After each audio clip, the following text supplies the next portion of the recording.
Bueno, vamos a comenzar entonces. Entonces la dinámica va a ser igual a lo que estábamos haciendo el miércoles, ¿verdad? Si tienen alguna duda o me quieren preguntar algo, tienen que escribir en el chat.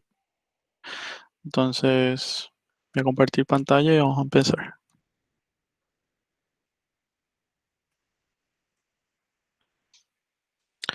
Ok, entonces ahí está. Entonces voy a empezar por donde nos quedamos el miércoles, creo. Que básicamente, bueno, voy a cerrar esto. Entonces básicamente el miércoles lo que teníamos que hacer nosotros es abrir el Jupyter en el navegador y para eso podíamos utilizar diferentes formas, ¿verdad? Entonces yo puedo entrar acá, puedo buscar Anaconda Prompt, abrir Anaconda Prompt y lo primero que me va a salir es esto. Entonces básicamente yo no quiero estar allí en la base, yo tengo que estar adentro del entorno que yo creé, creo que creamos el lunes. Entonces para hacer eso lo que hago era Activate curso RAS. Súper fácil. Entonces hago así. Y lo siguiente que tenía que hacer era cambiar de directorio. Y para cambiar de directorio tenía que usar CD y lo que tenía que CD espacio y lo siguiente era escribir el directorio donde está la carpeta que yo quiero irme. Pero si yo no quiero hacer eso, lo que podía hacer era arrastrar esto y soltar ahí. Súper fácil. Y dar enter. Y una vez que ya estoy ahí, escribo Jupyter Notebook. Entonces escribo eso y automáticamente solo me va a abrir el navegador en la página principal del Jupyter. Y ahí van a estar los cuadernos que nosotros creamos. Entonces yo puedo crear un nuevo cuaderno, le doy a New. A usted le va a salir solamente uno acá. Le dan clic ahí y tienen un nuevo cuaderno.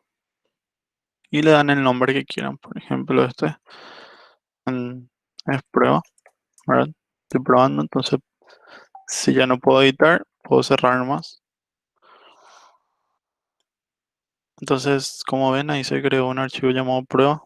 Puedo irme a la carpeta y también se creó en la carpeta. Entonces, todos los cambios que yo haga en prueba se va a guardar ahí o si entro en curso día 2 y hago algún cambio, se va a guardar ahí y esto se va a quedar en la máquina local. Entonces, ¿entendió hasta ahí?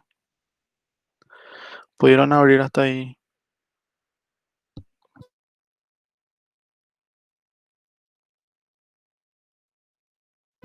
Siempre le voy a leer en el chat cuando escriben. Si hay alguna duda hasta ahí, pueden decirme ahora. Bueno, voy a asumir que no. ¿Cómo era para entrar al Jupyter? Genial. Entonces, voy a repetir una vez más así rápido. Voy a cerrar otra vez el Jupyter. Entonces, básicamente lo que yo tengo que buscar es el Anaconda Prompt, ¿verdad? Una vez que esté en el Anaconda Prompt, activar entorno. En este caso, mi entorno se llamaba curso RAS. Una vez que yo estoy en curso RAS, tengo que dar enviar directorio y arrastrar la carpeta en la que yo voy a irme y dar enter.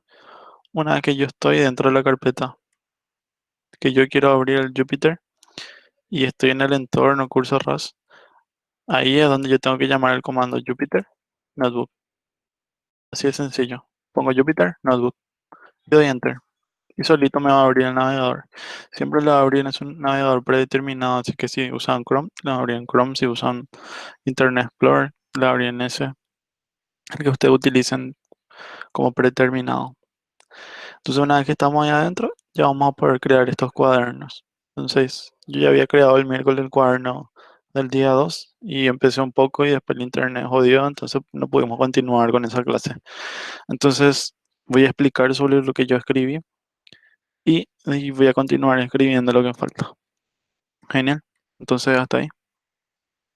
Solo escribo Jupyter Notebook. Sí, solamente escribí Jupyter Notebook porque ya habíamos instalado eso en el lunes. Entonces el lunes nosotros ya instalamos eso. Si es que no te abre, o puedes buscar acá Jupyter. O por ahí no viste cómo se instalaba. Acá en Jupyter Notebook te va en install. Y acá abajo te sale esto. Entonces este comando es el que vos tenés que usar en el caso de que si no instalaste Jupyter, tenés que entrar en Anaconda Prompt y poner ese comando una vez que vos estás dentro del entorno que creaste. Entonces, por si no pudiste instalar eso el lunes, voy a mandar el mensaje acá. ¿Cuál es el comando para instalar? Y una vez que está instalado, el comando para acceder a Jupyter Notebook es directamente Jupyter Notebook. Ay, escriban. Entonces, eso, súper sencillo. Entonces, una vez que estamos ahí, lo que tenemos que hacer es crear un cuaderno. Si todavía no crearon un cuaderno, le pueden dar en New y le dan a Python 3 y le crean un cuaderno. Si quieren cambiar el nombre, le pueden dar acá y le dan ahí y le va a cambiar el nombre al nombre que ustedes quieran. Y todo esto se guarda en local siempre en su máquina. Entonces todos los cambios que yo haga acá se va a guardar dentro de la carpeta en la que yo abrí el Jupyter Notebook. Y en esa carpeta es, en este caso, el curso RAS. Entonces todo lo que yo vaya creando, archivos que yo vaya creando, se van a guardar dentro de esta carpeta. Genial. Entonces voy a abrir el cuaderno que yo creé el miércoles que se llama Curso Día 2. ¿Verdad? Abro este cuaderno y tengo esto de acá. ¿Verdad? Entonces este, por ejemplo, si doble clic otra vez, esta es una celda donde yo puse acá Markdown, que básicamente me permite a mí escribir títulos, puedo escribir como este de acá abajo, puedo escribir qué significa cada cosa que estoy haciendo. Puedo escribir en formato látex, por ahí saben, en formato látex ustedes pueden escribir fórmulas, pueden escribir tablas, todo lo que les facilita el lenguaje látex van a poder escribir acá. Entonces en este caso, como para poner como título, yo pongo variables, ejecuto eso y ven que se cambia. Entonces yo escribí esto, ejecuto y se cambia a palabras. Básicamente hay como poner un título. Entonces si ustedes van programando en los cuadernos, por ejemplo, acá pueden poner qué hace su función, para qué sirve, qué parámetros recibe y qué va a retornar. Así no se pierden al final cuando programan mucho. Entonces ahora, por ejemplo, pueden ir anotando acá qué hace cada función, por ejemplo, cómo se guarda, la forma de hacer tal cosa, cuando yo vaya explicando. Es bastante intuitivo y es muy bueno para ir aprendiendo Python. Entonces, genial. Entonces, lo primero que expliqué el miércoles básicamente son qué es una variable. En Python tenemos los que son variables dinámicas. ¿Qué quiere decir eso? Si alguno de ustedes conoce otro lenguaje, sabe que yo cuando quiero crear una variable, o tomar ejemplo C++, cuando quiero crear una variable, primero tengo que decirle qué tipo de variable va a ser la que voy a estar almacenando. Y después recién tengo que ponerle el nombre y luego recién el valor. Entonces, en este caso, en Python nos facilita muchísimo la vida. Yo básicamente lo único que tengo que hacer para declarar una variable es ponerle un nombre. Entonces, yo puedo ponerle, por ejemplo, a igual a true, ¿verdad? Entonces, automáticamente Python va a decir, vos querés crear una variable booleana, entonces esta a va a ser una variable booleana. Entonces, solamente va a poder tomar valores positivos o negativos. Perdón, valores true o false. Acá está booleano. Dos únicos valores, verdadero o falso. Entonces, yo puedo cambiar esto y darle un valor numérico a y ejecutar esa celda. Y después voy a imprimir otra vez A y pueden ver que básicamente automáticamente Python detecta, mira, yo no quiero que esto sea un booleano, yo quiero que esto cambie a tener un valor numérico. Y los valores numéricos básicamente son dos, los int y los float. Los float son los que tienen decimales y los enteros básicamente son 1, 2, 3, -1, -10 y todos los valores enteros que conocemos. Entonces así de sencillo, para declarar una variable en Python tengo que ponerle el nombre, decir que va a ser igual a algo y poner igual a eso, ¿verdad? Puede ser números, pueden ser letras, pueden ser diferentes aspectos. Entonces, como ven acá abajo, yo creé una variable que se llama b y esa variable es igual a la palabra Carlos, ¿verdad? Siempre que van a crear una palabra en Python, tienen que crear entre comillas.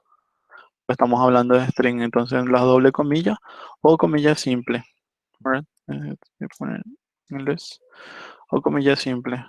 Cualquiera de los dos funciona. ¿Por qué funcionan los dos? Por ejemplo, si yo pongo comilla doble, yo puedo usar comilla simple en mi oración. Y si yo pongo comilla simple, puedo usar comilla doble dentro de mi oración. Entonces, para que se puedan utilizar los dos, se, se hace eso. Entonces, tenemos comilla simple y comilla doble. Cualquiera de los dos funciona. En este caso yo guardé Carlos, ejecuto eso. E imprimo lo que está guardado en Carlos. Voy a cambiar ahora. Voy a poner Silva. Entonces, ejecuto B y sale Silva, ¿verdad? Entonces, automáticamente Python otra vez detecta, mira, querés guardar un string en esta variable, entonces la hace de tipo string en esa variable. Nunca nosotros le dijimos a Python qué tipo de variable yo quiero guardar. Yo solo lo guardo y ya está. ¿Se entendió hasta ahí?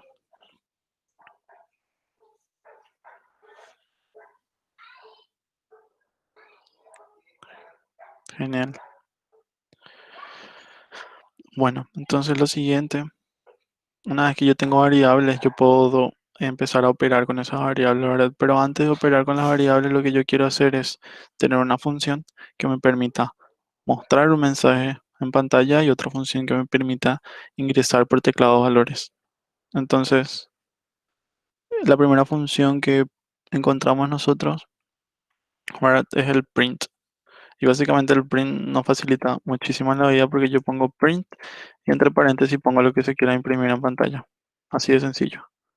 Entonces, por ejemplo, en este caso, yo le puse una palabra, una string hola mundo en el medio del print y ejecuté esa celda. Voy a poner hola ras ahora para cambiar. Ejecuto esa celda y entonces automáticamente me va a imprimir el string. Entonces yo también puedo imprimir mi variable b, ¿verdad? Pongo print y en medio pongo la variable b y ve que tenía almacenado, tenía básicamente almacenado un string. Entonces si ejecuto esto, va a tener la palabra que yo guarde en b. Ahora, si yo puedo imprimir a también, sí puedo. Si pongo print a, básicamente me va a imprimir lo que tengo almacenado en a, que en este caso es un valor numérico y me va a poner un 20. Súper sencillo. Entonces yo quiero imprimir algo, tengo que usar print y en medio poner el valor o la variable que yo quiero que se imprima. Por ejemplo, pueden ser valores constantes también. Si pongo print 20 me va a imprimir 20, print 21, ¿verdad? O puede ser true, siempre que sea algunos valores consistentes. Entonces en este caso voy a poner A y me va a imprimir 20. Y la siguiente función es el input. El input básicamente lo que tenemos que hacer nosotros es, voy a aumentar esto. El input básicamente lo que tenemos que hacer nosotros es crear una variable, en este caso se llama x mi variable, y hacer igual al input. Entonces cuando yo ejecute esta celda, él va a quedar pendiente de que yo ingrese algún valor y por ejemplo puedo ingresar el valor de 30 y le doy enter. Entonces ahora voy a hacer un print de x, que es lo que tenía el input, y va a tener almacenado el 30. Entonces básicamente yo pude meter a partir del teclado algún valor a la computadora. Puedo meter, por ejemplo, un string, Carlos, y hacer print de eso, sin problema. Como pueden ver, igual que todas las otras variables, él se adapta solito, son variables dinámicas, entonces yo a la hora de ingresar el valor le estoy diciendo, mira, quiero que vos seas numérico, o mira, yo quiero que sea vos un carácter o un vector de caracteres que vendrían a ser lo que son los strings. Entonces, puedo mezclar esos dos, por ejemplo, mandar un mensaje al usuario, ingresar un valor numérico y utilizar el input. Entonces, le sale el mensaje y le sale para que ingrese. Entonces, vamos a ver 50, enter y se guardó en print x, se guardó el 50 ahí. Entonces, es súper sencillo. Ahora tenemos dos funciones. Una función es la de salida, que básicamente es el print para mostrar cualquier mensaje en pantalla. Y otro es de entrada, que básicamente es el input, que nos permite a nosotros ingresar algún valor a alguna variable que nosotros tenemos en el sistema. Entonces, ¿se entendió hasta ahí? ¿Alguna pregunta?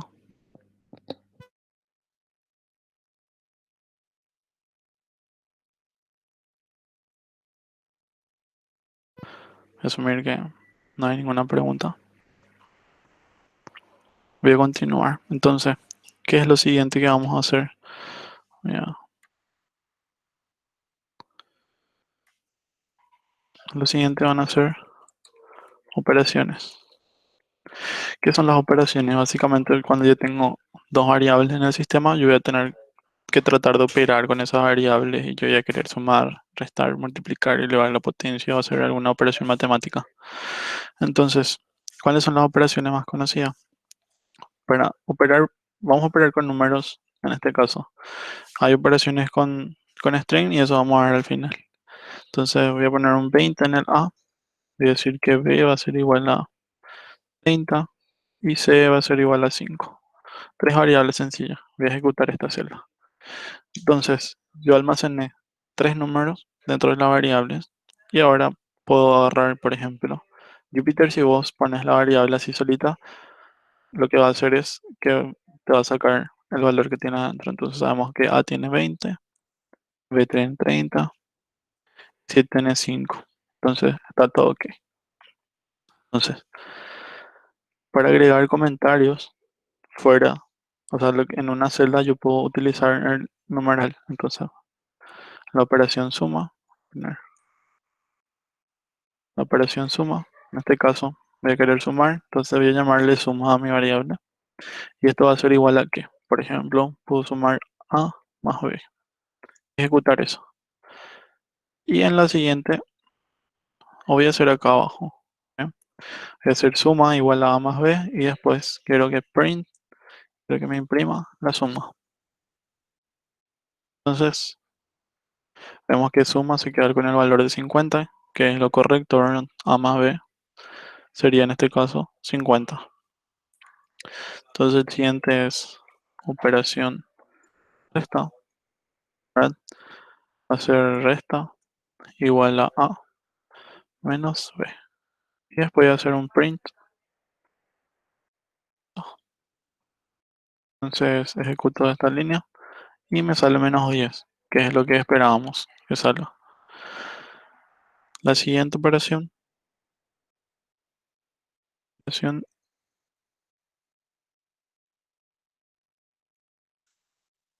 multiplicación. Entonces para ser más corto voy a poner m nomás, ¿verdad? M de multiplicación va a ser igual a por B. Ejecuta- ejecutamos eso, pero voy a agregar un print acá abajo para ver el resultado de M. Entonces voy a imprimir M. Entonces tenemos M que va a ser igual a por B y imprimimos M. Entonces va a ser la operación y va a imprimir M, que es lo que esperábamos, ¿verdad? Genial. Entonces hasta ahora tenemos tres operaciones. La siguiente es división. Poner D igual a A dividido B. Voy a hacer un print de D. Entonces yo hago A dividido B y directamente me sale el resultado de esa división almacenado en D. Entonces, súper sencillo. Hasta ahora usamos tres operaciones: suma, resta, multiplicación y división. Y la operación de potencia. La operación de potencia básicamente no, vamos a llamarle P.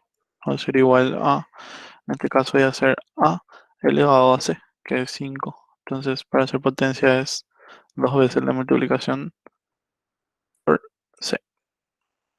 Y después hago un print de P.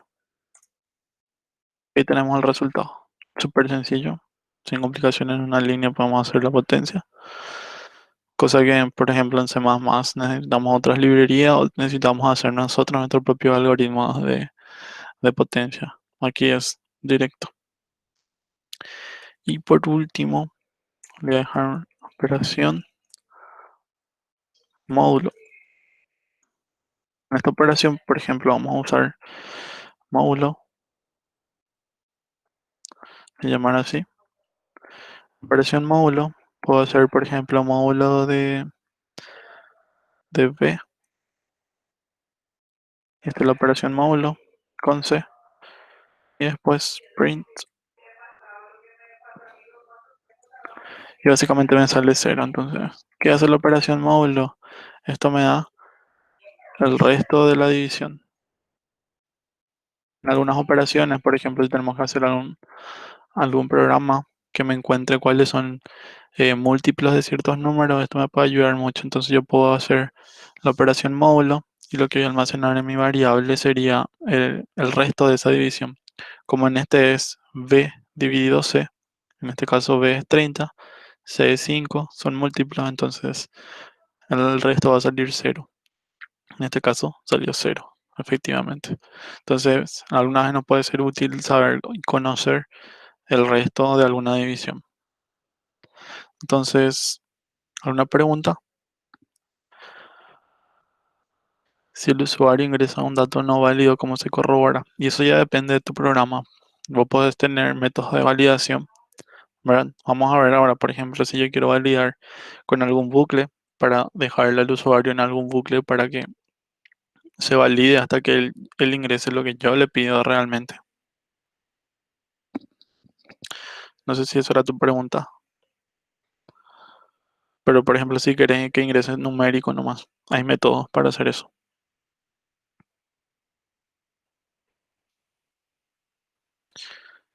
Ok, genial. Entonces, con respecto a las operaciones, ¿alguna duda?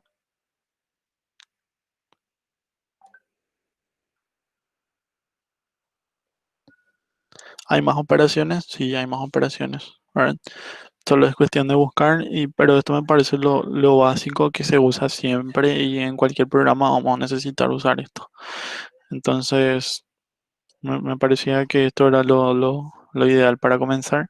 Si quieren saber más operaciones, si quieren más librerías de dónde quitar operaciones, yo puedo operar con matrices, vectores, puedo hacer todo eso en Python, es súper fácil, pero para eso necesitamos librerías. Por ejemplo, una librería para, para trabajar con matrices se llama NumPy y eso se puede instalar y ustedes pueden, por ejemplo, en una variable eh, ingresar una matriz y cosas así. Pero eso para cursos más adelante o para que si son curiosos pueden buscar para qué sirve NumPy. También hay librerías para trabajar, por ejemplo, con data frames que vendrían a ser, por ejemplo, una planilla Excel o algún formato CSV que se puede descargar una base de datos. Eso se llama Pandas y eso vamos a ver el lunes. O sea, yo le quiero enseñar Pandas porque me parece que es lo que más se va a utilizar en todas las carreras. Por ejemplo, si yo soy industrial, yo manejo Excel, puedo sacar estadísticas a partir de Pandas. Si yo soy de electromecánica, yo puedo quitar algunas mediciones de alguna máquina, almacenar eso en una planilla o en un CSV, alguna base de datos, y leer eso con Panda y sacar también gráficos, sacar estadísticas, y cosas así. Entonces me parece la librería que para más carreras aplica. Y eso vamos a ver el lunes, ¿está bien? Cómo leer un Excel, cómo leer un CSV, cómo imprimir, cómo trabajar con las columnas y todo eso. Entonces, para adelantar un poquito de lo que le quiero mostrar el lunes. Hoy vamos a tocar solamente cosas básicas de Python, porque tienen que saber para tratar de operar después con otras librerías. Entonces, a continuar. Entonces ya tenemos eso, ¿verdad? Entonces ahora lo siguiente, voy a poner otro título. Voy a poner condicionales. ¿Verdad? Entonces básicamente en las condicionales lo que yo estoy diciendo, eh, voy a trabajar, si por ahí o la mayoría seguro, ingeniero o algo así, estudia alguna ingeniería, lo que son las compuertas lógicas. Básicamente lo que nosotros tratamos de hacer acá es tratar de simular su comportamiento dentro de la computadora. Entonces, vamos a estar viendo dos tipos de condicionales. Las condicionales AND OR y negado. Eso es lo que vamos a ver ahora cómo funcionan, más o menos, y para qué me pueden servir. Entonces, voy a dejar eso como un comentario. Entonces, ¿qué son básicamente las condicionales? Por ejemplo, yo puedo tener ciertos símbolos que van a permitir a mí hacer comparaciones de una variable con otra dependiendo de lo que yo necesite. Por ejemplo, si yo quiero comprobar que dos variables son iguales, tengo ciertos símbolos. Entonces, lo primero, antes de meternos con ARM y OR, son conocer esos símbolos de condicionales. Entonces, el primero es el símbolo de igualdad. El símbolo de igualdad es igual igual, dos iguales. El símbolo de menor que podría ser así, o mayor que. Solamente cambiando el ojo, el- la palomita, como le dicen, ¿verdad? Entonces, un 2 un 2. Entonces, hasta ahora tenemos eso. ¿Para qué me va a servir esto? Para comparar si un número es igual a otro. Entonces yo puedo poner A igual a B y lo que me va a retornar eso básicamente va a ser un verdadero o un falso.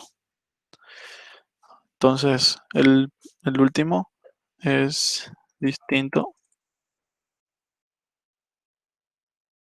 voy a poner así, que es este símbolo. Entonces, yo al utilizar este símbolo lo que estoy diciendo es, por ejemplo, A es distinto a B y hago la operación. Entonces, ¿cómo se usa eso? Vamos a utilizar otra vez nuestra variable A.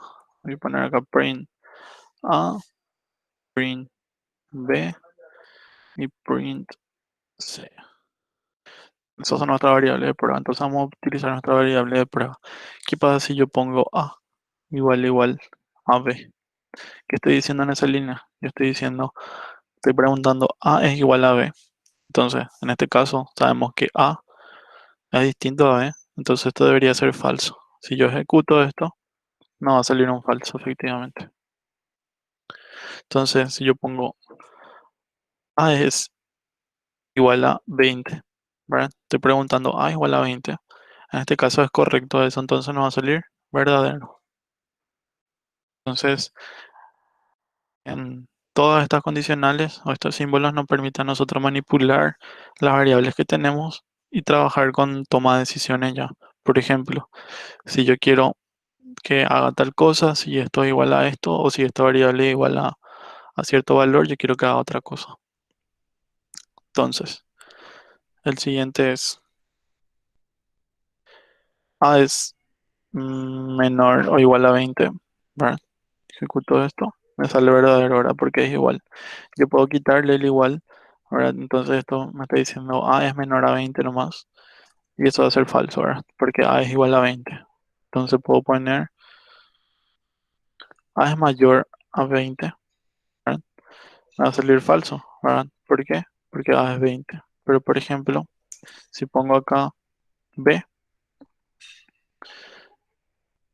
me estoy preguntando A es mayor a B, esto va a ser falso, ¿verdad?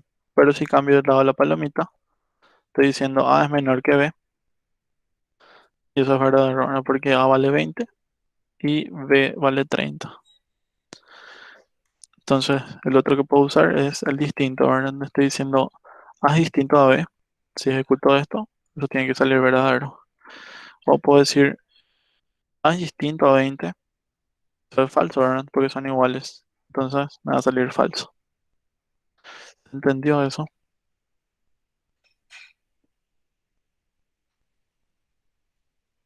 Lo que yo voy a hacer después de terminar el curso es enviarle este cuaderno. Ahora le voy a enviar al WhatsApp. Ustedes pueden descargar esto, pasar a su computadora y abrir con el Jupyter Notebook sin problema y van a ver todo lo que yo escribí.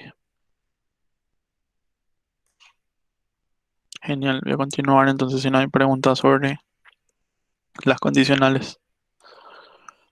Entonces ahora yo puedo agarrar y combinar estos símbolos con las condicionales AND, OR y NO, ¿verdad?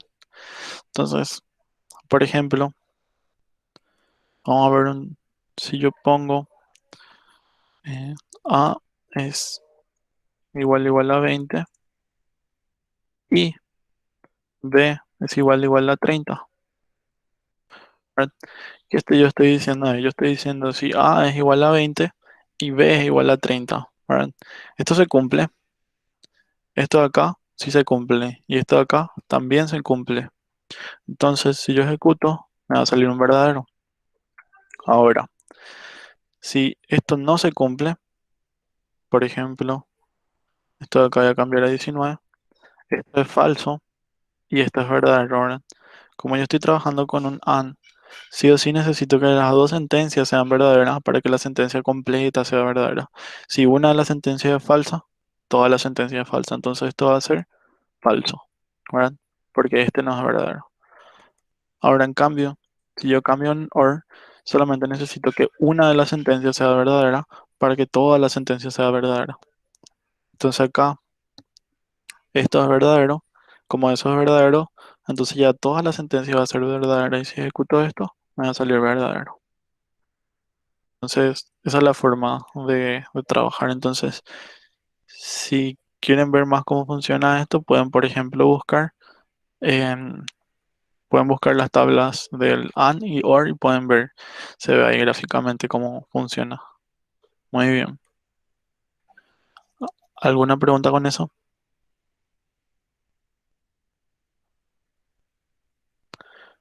Ninguna. Ok. Entonces vamos a continuar. Voy a poner esto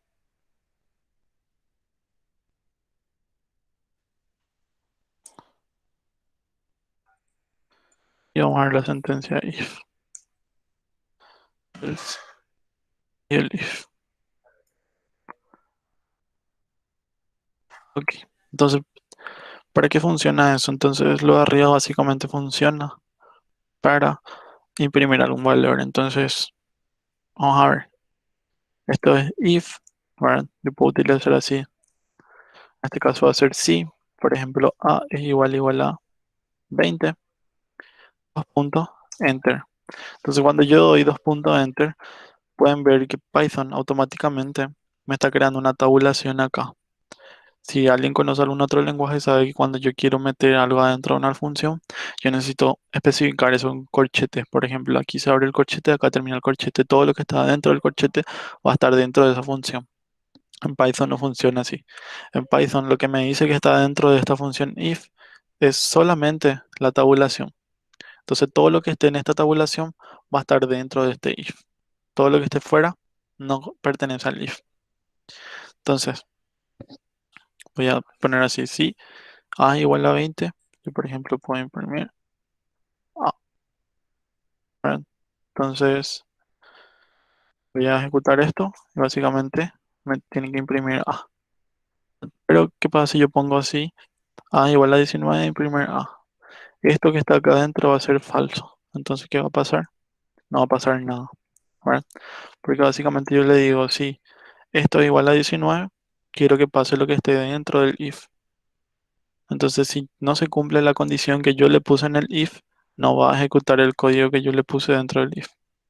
Entonces, es una forma de tomar decisiones dentro del código para que yo pueda ejecutar, por ejemplo, un pedacito de código si solamente pasa alguna cosa. Entonces, ¿qué podemos poner? Podemos poner un else también. Dos puntos, enter. ¿Vale? Entonces, con el else, lo que va a pasar, por ejemplo, voy a imprimir acá, B.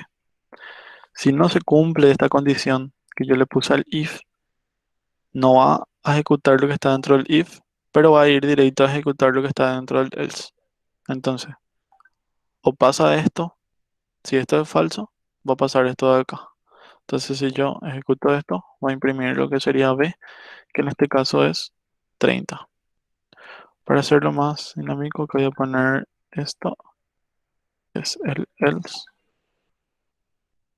y acá voy a poner esto es el if. Entonces, si esto es verdadero, va a ejecutar lo que está en el if. Si esto es falso, va a ejecutar lo que está dentro del else. En este caso es falso lo que yo le puse acá. Entonces, ejecutar lo que está en el else. Pero ¿qué pasa si esto es verdadero? Por ejemplo, esto es 20. ¿Verdad? Entonces ahí sí ejecuta lo que está dentro del if y no ejecuta lo que está dentro del else.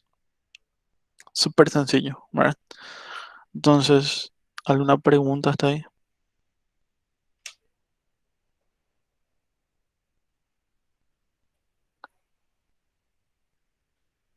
ninguno, todo claro, genial. Entonces, como pueden darse cuenta, nosotros podemos esto implementar, por ejemplo, poner un AND acá en medio y B igual a 30, por ejemplo. Entonces esto es verdadero, entonces va a imprimir lo que está dentro del if. Pero ¿qué pasa si yo cambio esto a 20 también? ¿Verdad? Digo A igual a 20 y B igual a 20. Entonces eso es falso, entonces va a imprimir lo que está dentro del else.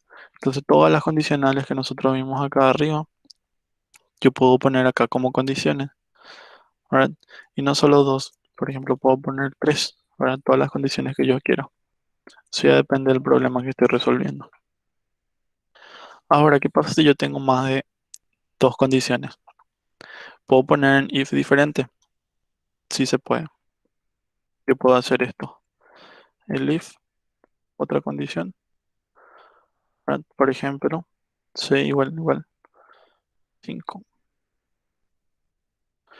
y print esto.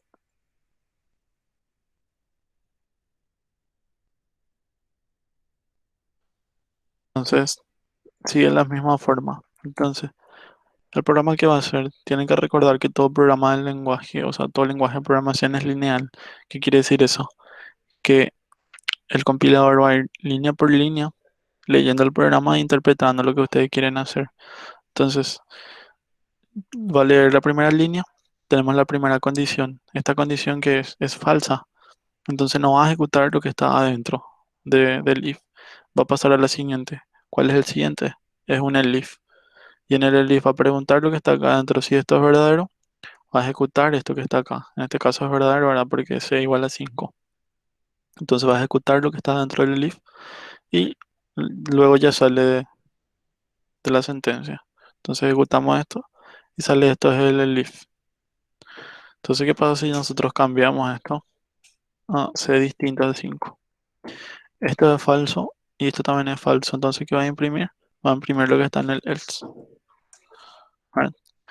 Y ahí ya cae en su imaginación cómo resolver los problemas, ¿verdad? Porque yo puedo poner tanto el if como yo quiera. Puedo poner uno, puedo poner otro, el if, todo lo que quiera. Y al final un else, ¿verdad? Siempre. Porque si no se cumple todas las condiciones que yo le puse arriba, va a ejecutar siempre lo que está en el else. Entonces, eso. ¿Alguna pregunta con eso?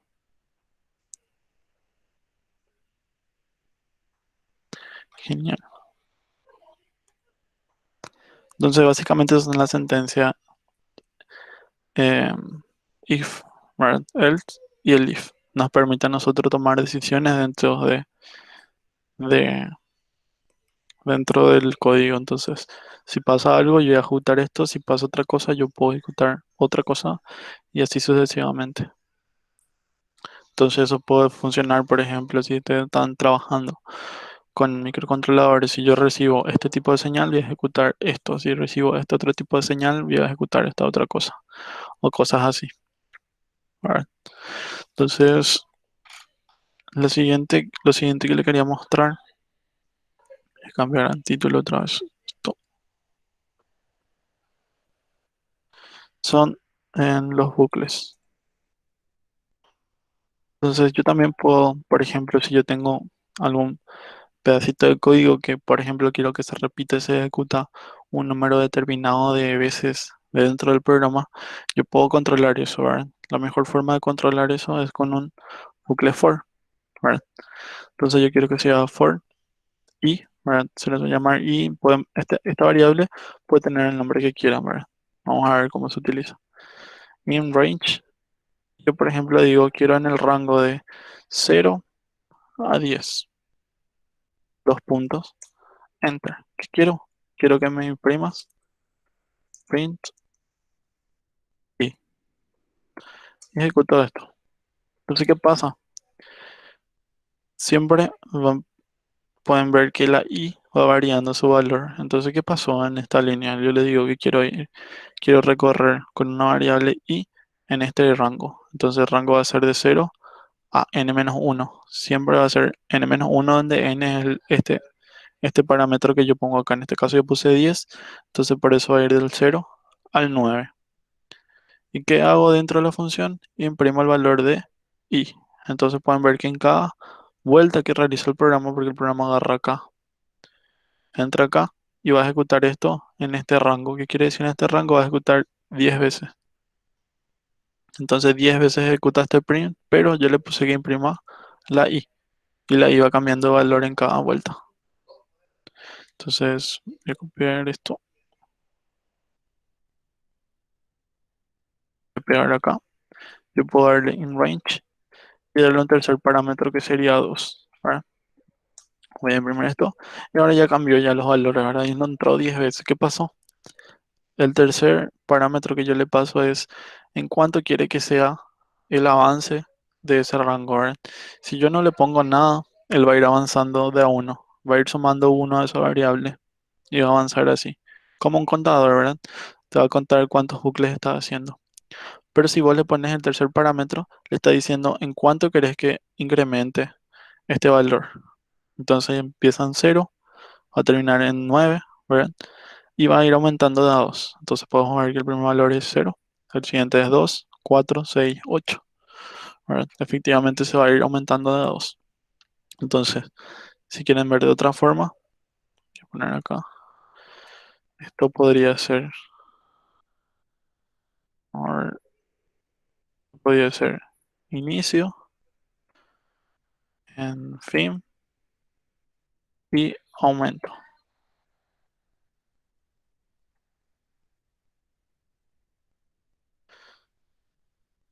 Siempre que yo pongo un comentario con esto, el programa no tiene en cuenta, solamente para poner un comentario. Esto no va a tener en cuenta el programa a la hora de ejecutar.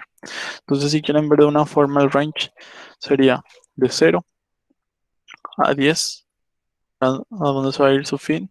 Y siempre tienen que recordar que este fin es -1, siempre, ¿verdad? Entonces, esto va a ir hasta 9 nomás. Y va a ir de paso a 2. Entonces, va a ir de 0 hasta el 9 de paso a 2. Entonces, me va a imprimir el valor de i en ese intervalo. ¿Alguna pregunta con eso? ¿Cómo funciona el for?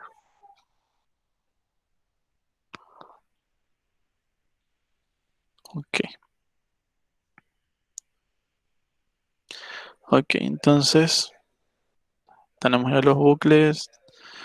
Ahora le voy a mostrar otro tipo de bucle. Por ejemplo, yo puedo tener X, puedo tener esto de acá: 2, 3, 4, 5. ¿Ah? ¿Qué es esto? Esto es un vector. Bueno, en Python, un vector se guarda así. Se guarda con estas llaves y es separado por coma. Cada lugar está separado por una coma. Entonces, si yo imprimo X, pueden ver que va a tener ese valor. Entonces, ¿qué yo puedo hacer? Voy a cambiar estos valores. Voy a poner acá 10. Voy a poner otra vez un 5. Voy a poner acá un 8. Y acá un 9. Mejor un 80. Vale. Voy a ejecutar otra vez eso. Voy a ejecutar otra vez. Ahora tengo valores diferentes. Ahora un valor almacenado. Lo bueno que tiene el for en Python es que yo puedo hacer for i in x, ¿verdad? Y puedo recorrer esa x. Y, y una vez que yo hago eso, ¿qué pasa ahora? Ahora yo no utilicé la función range. Básicamente lo que le dije es for i in x. O sea, básicamente le estoy pidiendo que recorra mi x. Ahora entonces i va a empezar a tomar todos los valores que tiene almacenado aquí. En la primera vuelta toma 10, es 2, perdón. En la segunda 10, la siguiente 5, 8 y 80. Acá pueden ver por qué le puse el print en cada vuelta. Entonces en cada vuelta él va tomando valores que están dentro del vector. Entonces eso nos facilita muchísimo la vida. Si queríamos hacer esto, por ejemplo, en algún otro lenguaje de programación, era hacer toda una función que haga esto. Acá es solamente utilizando dos líneas. Entonces es súper sencillo, súper dinámico. Entonces yo en los vectores no solo puedo guardar en números, puedo guardar letras, puedo guardar lo que quiera, ¿verdad? Es súper dinámico, así que eso ya depende del problema que están resolviendo, cómo pueden hacer. Genial. Entonces ya vimos casi todo lo básico. lo último que vamos a ver hoy va a ser funciones.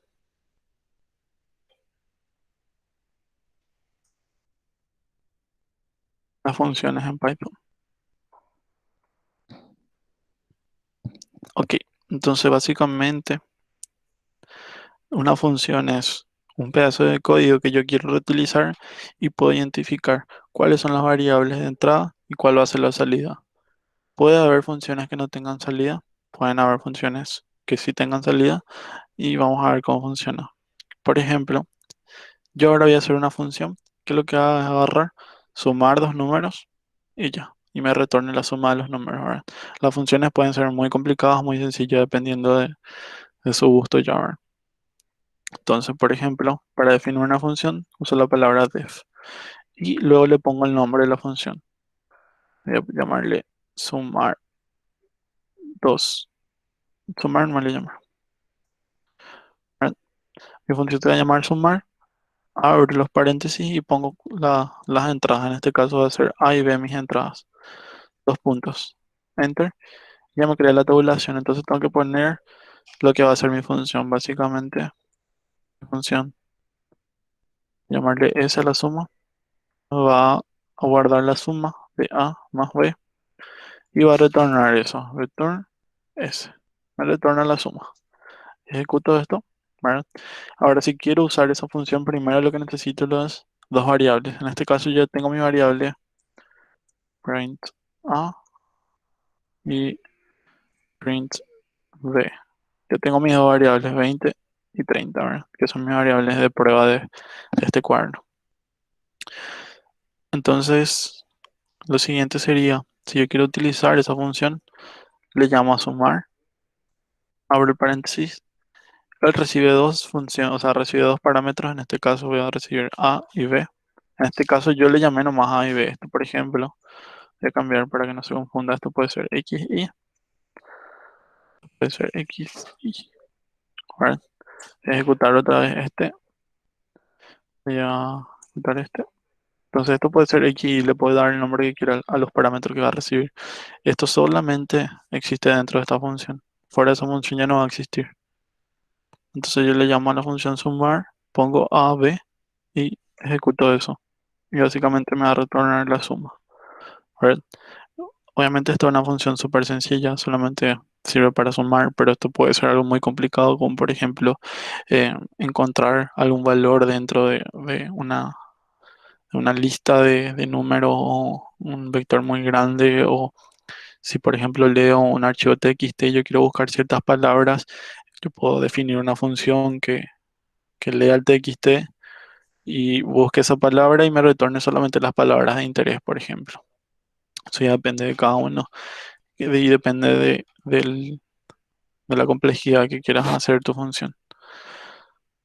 Pero básicamente siempre es lo mismo. Entonces yo puedo tener también una función que se llame como resta. Le voy a llamar a recibir x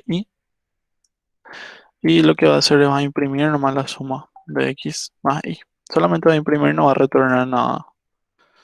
Entonces, si yo le llamo a resta, le paso a b, ¿verdad? Y me va a imprimir 50, ¿verdad? Acá no se puede apreciar bien, pero lo único que hace es imprimir 50. Yo nunca le di un return algo, entonces el valor no va a retornar nada, él solamente va a hacer algo dentro de la función y ya está, no retorna ningún valor. En cambio, como este sí retorna algún valor, yo por ejemplo puedo guardar esto en suma, lo que retorna suma, yo guardo en suma y después puedo imprimir esa suma, print suma. Entonces dentro de suma se queda guardado lo que retornó sumar. Pero en este caso resta solamente imprime, perdón, acá puse la suma, va a imprimir la resta, solamente imprime la resta de los dos valores que yo le pasé. Nunca el retorno, entonces esto no se va a poder guardar como esto porque me va a tirar un error, me va a decir que no se espera ningún retorno. Entonces, ¿se entendió eso? ¿Alguna duda con todo y lo que hablé? Porque hablé un montón, creo. Espero no haber dicho todo muy rápido tampoco. Genial. Entonces, para ir cerrando, nosotros vamos a estar utilizando librería Pandas el lunes, ¿verdad? Vamos a leer un Excel que yo le voy a estar pasando, que ustedes van a descargar, van a leer eso, van a trabajar, vamos a trabajar con sus columnas y vamos a ver si le enseño cómo, por ejemplo, plotear alguna, algún plot muy lindo así para la vista, ¿verdad? Entonces, tienen que saber que en Python existen millones de librerías, pero muchísimas librerías, ¿verdad? Entonces, es cuestión de buscar nomás. Entonces, por ejemplo, yo puedo buscar pandas, Python, y me va a aparecer acá que es una librería, pero creo que su página de documentación, acá está, la documentación de pandas. Básicamente te enseñan cómo usar la librería pandas, tiene muchísimas cosas, ¿verdad? Entonces, si son curiosos, pueden buscar, por ejemplo, librería para hacer tal cosa, librería para trabajar con matrices, librería para trabajar con imágenes, por ejemplo. Una de las librerías más conocidas para trabajar con imágenes en Python es OpenCV. Entonces con OpenCV se hace muchísimas cosas en Python, hasta reconocimiento de imágenes, reconocimiento de rostros, un montón de cosas se puede hacer. Todas estas librerías ya están programadas y lo que nos permite a nosotros es utilizar las funciones que están dentro de la librería. Por ejemplo, si yo quiero meter alguna imagen y que me escale a grises o escalar a otra dimensión o cosas así, tienen todo ya predeterminado. Y las librerías top ahora son TensorFlow, ahora que es una librería de Google para hacer inteligencia artificial, por ejemplo, TensorFlow.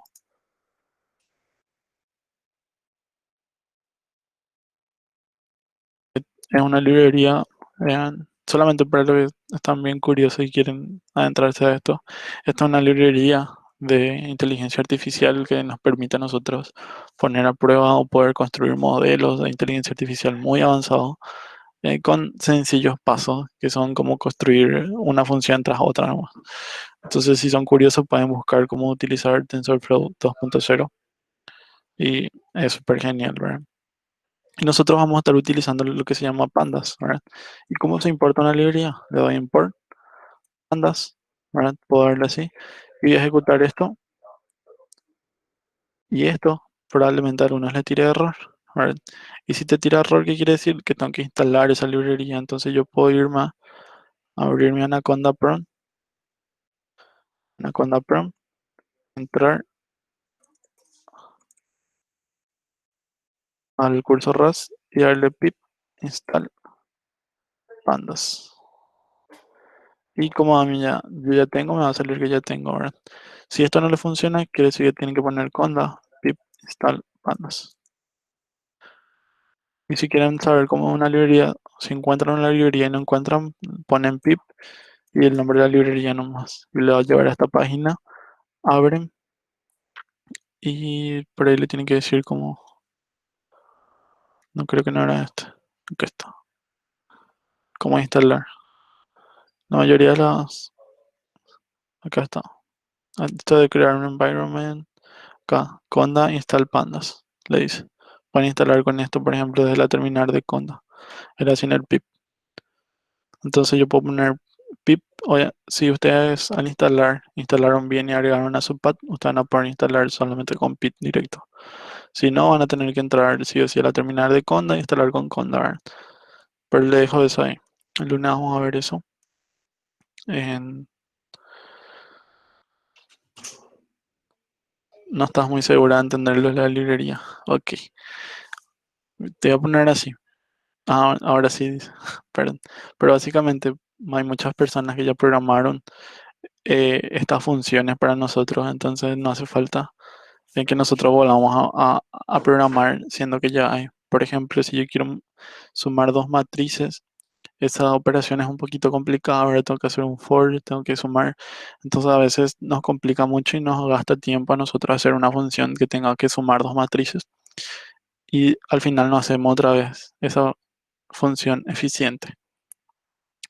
Entonces, hay mucha gente que ya programó esto y empresas muy grandes que ya programaron, como Google, por ejemplo, muchas librerías que nos sirven a nosotros y nosotros podemos reutilizar más eso y reutilizar para hacer otras funciones mm, que estamos haciendo ahora, que nos facilitan la vida. Básicamente para eso funcionan las librerías. ¿Alguna duda?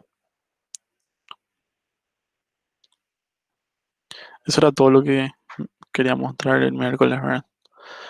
Entonces el lunes vamos a estar trabajando con pandas. Para los que están un poco curiosos pueden buscar ya qué es pandas y cómo trabaja y para qué sirve, ¿verdad? Hay muchísimos tutoriales, hay muchísima información, hay muchísima documentación sobre esas librerías, así que pueden buscar, pueden ver cómo funciona y me traen ya su duda, por ejemplo, ¿verdad?